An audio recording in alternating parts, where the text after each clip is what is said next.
Welcome back, everybody. It's been a deadly weekend in Ukraine with Russian attacks leading to dozens of civilian deaths, including at least 3 children, on top of more than 100 injuries. President Trump said the Russian dictator Vladimir Putin, quote, had gone absolutely crazy, end quote. The massive aerial attack over the past week has involved around 1,500 drones and missiles. The humanitarian toll is catastrophic, with 2 Western New Yorkers seeing all of that firsthand. Nurse Schwanda and her husband, Dr. Kineke, just returned from a volunteer trip to Ukraine to treat war victims. Dr. Kineke and Mrs. Schwanda join us live here tonight. Thanks to both of you for coming in. Thanks. I saw you just a few weeks ago before you went on this trip, and I appreciate you agreeing to come back and tell us about it. How was it? It's just, again, as rewarding as it could be. The first patient I saw was somebody I had seen a year and a half ago, and she recognized me. Wow. And she brought me candy, and it was all the nurses in each one of the clinics remembered us. So it was just like, it's like going back home. It's just really wonderful. Dr. Kineke, give us some of the numbers in terms of how many patients the 2 of you were able to see and help, and how many places you were able to squeeze into this trip. Yeah, we had 6, 7, 8 mobile clinics. Wow. I was with another doctor from Austin, Texas, and we each saw about 30 patients a day, I think. Wow. Is what it worked out to. And how long were you actually in the, I don't want to say the war zone, but it obviously is a war zone. The whole country is a war zone, but in the areas where people are being treated. Yeah, probably about 10 days, would you say? Yeah.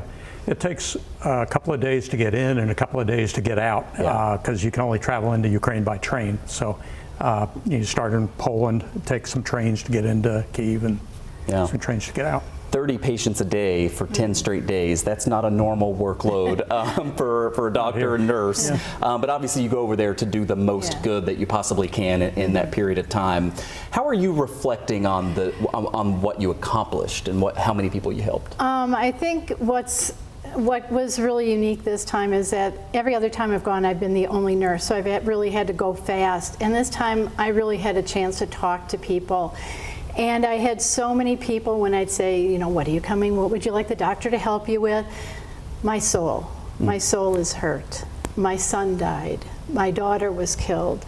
So it was just telling us stories of how the Russians were in their homes, and somebody, the one thing she wanted was chocolate, and one of the other nurses started digging out of his bag to get a Snickers, and she said, oh no, she said, I'm rich now. I have eggs, I have chickens, I have a cow I can milk.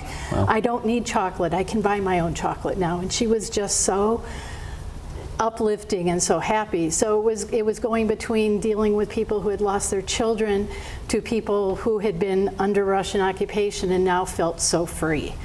So, in this country, on the other side of the world, we feel so far removed from this, and I think over time we become a little bit desensitized to it. We watch it on the news, we hear these numbers. What would you tell people that you saw that you hope makes them think about that this is daily life for these people and has been for years? Our Ukrainian friends over there were just so tired, and they said, I wish this thing would be over. And I can't imagine living in a country where you're constantly at war. I did see several patients back that I'd seen on my previous trips, and it was very emotional because several of them had lost either a son or a grandson or a nephew. So it was a pretty emotional trip this time, and it's really starting to wear on them. Absolutely. And I only have a few seconds left, but I asked you this last time too, but I want our viewers to see it. How can they help fund the work that you're doing? They can go to the Global Care Force site. They can look us up. Our Ukrainian trip is kind of down at the bottom now, and they can donate there, or just donate to Global Care Force, because all the money that they have is going toward medication and paying our translators and our drivers, and just again, it's a great cause. All the money goes right to our missions. And Dr. Stephen, thanks to both of you so much for coming in. Glad that you're back home safe, and I know you got another trip soon, but thanks for the work that you're doing. Okay. Thank you so much. All right, thank you.